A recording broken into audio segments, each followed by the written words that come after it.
Now we will study about abnormal loss.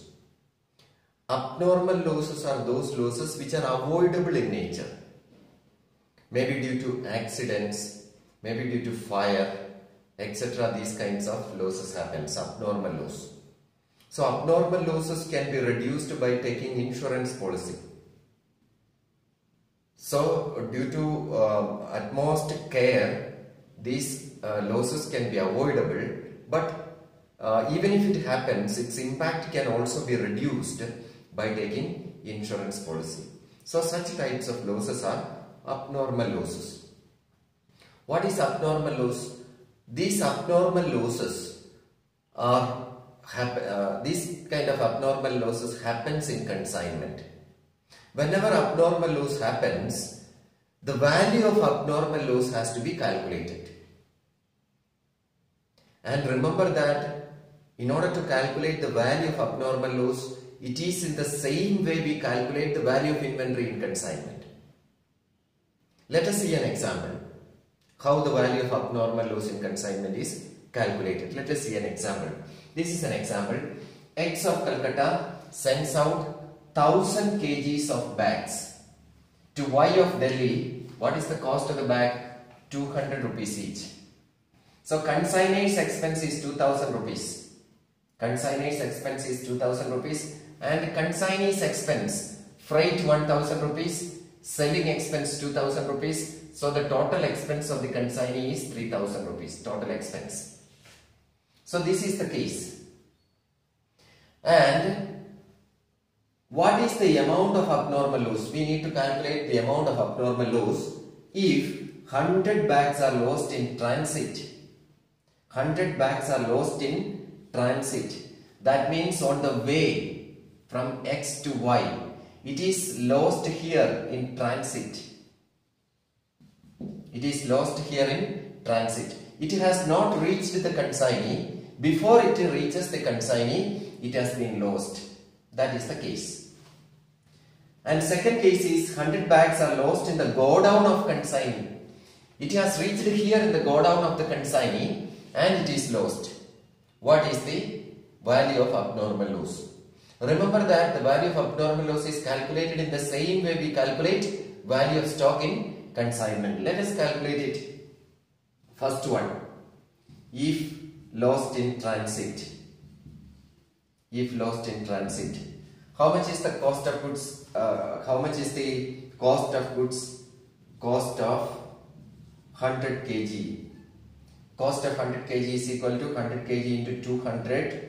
That is equal to 20,000. That is equal to 20,000. And proportionate share of non-recurring expense. That is what we have studied while calculating the value of inventory. And proportionate share of non-recurring expense. Add non-recurring expense. Consignor's expense 2000. Consignor's expense 2000.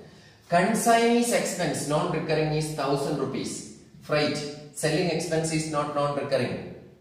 But remember that these goods have been lost in transit before it reaches the hands of the consignee.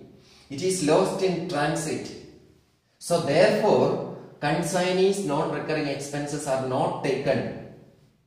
Reason is, the logic is, it is lost in transit. Before it reaches the godown of the consignee, it is lost.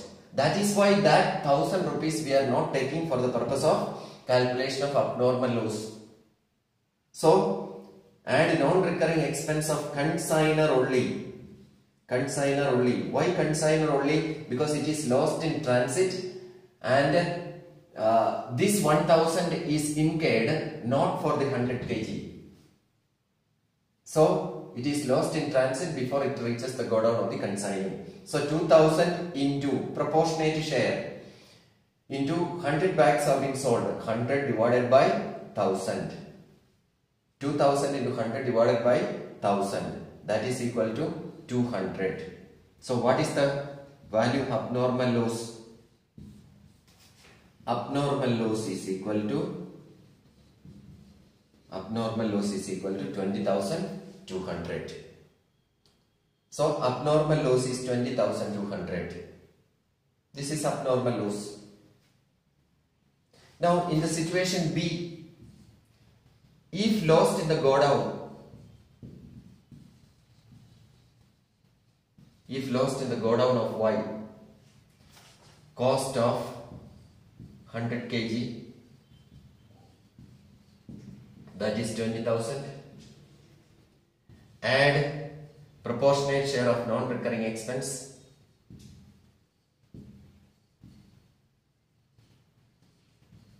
non-recurring expense, consignee's expense 2000, consignee's expense 2000. Now remember, in this case the goods have been lost here. Goods have been lost here after it reaches the go down of the consignee. So this 1000 rupees is incurred for 100 kgs of bags also. Then this non-recurring expense of the consignee is to be taken. Reason is that it has been lost after reaching the go down of the consignee. So 2000 plus again 1000 expense of the consignee 3000. So 3000 into 100 divided by 1000. 100 divided by 1000. That is equal to 300. 20,300. This is the value of abnormal loss if it is lost in the go down of Y. So remember that in the question, regarding abnormal loss, if the goods have been lost after reaching the go down of the consignee, then the consignee's non-recurring expense has to be taken. Proportionate amount of consignee's non-recurring expense has to be taken.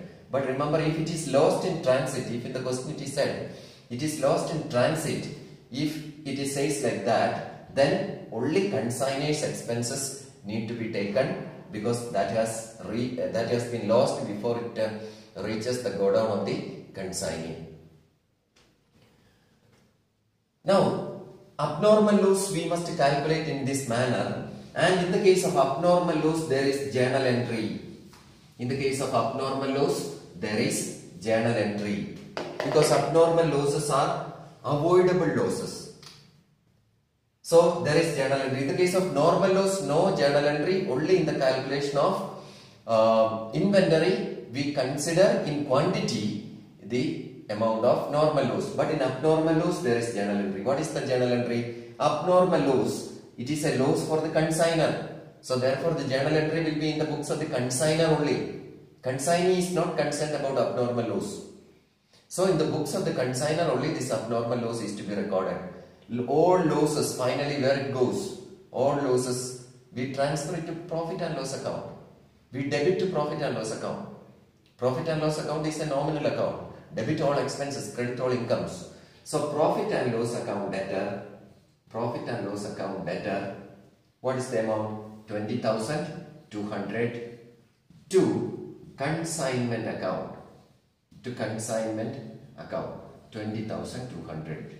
So this is the journal entry for being abnormal loss on consignment. So in order to calculate the profit, the actual real profit on consignment, this journal entry has to be passed the profit and loss account debtor to consignment account. So 20,200 profit and loss account debtor to consignment 20,200. In some cases there will be situations where the goods are insured and the insurance company pays. Suppose in the question, insurance company paid 10,000.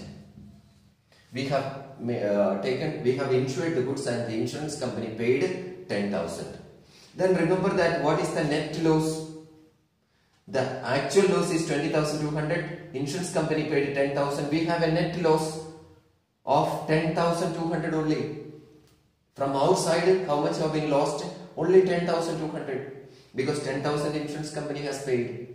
In this case, whatever is the net loss, we debit to profit and loss account. So P&L account debtor 10,200, because that is the net loss. P&L account debtor 10,200. bank account debtor, because we received from insurance company, bank account debtor 10,000, to consignment 20,200. Being abnormal loss and insurance claim received. Insurance claim received.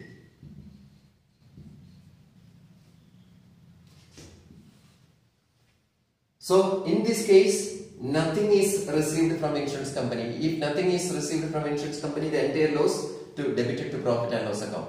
If something is received from insurance company, then whatever is received from insurance company, we must debit bank account and the difference, the net loss to P&L account and the whole amount to consignment account. Suppose if the whole amount is received from insurance company, then nothing to P&L account, bank account at 20,200 to consignment. So in the case of abnormal loss, there will be journal entry. There will be situations where no insurance claim is received.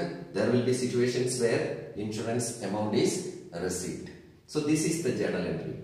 Only after passing this journal entry, we must balance the consignment account in order to find out the correct profit or loss on consignment. I hope how abnormal loss is calculated and what is the journal entry and the accounting treatment. The calculation of abnormal loss is exactly in the similar manner we calculate inventory. And remember in the question that if it is lost in transit, only consignor's expense need to be taken. Consignor's non-recurring expense need to be taken. If it is lost after reaching the godown of the consignee, then consignor's as well as consignee's non-recurring expenses have to be taken into account for the purpose of calculating the value of abnormal loss. Calculation is exactly similar to the value of stock in consignment. I hope that this point are clear to you.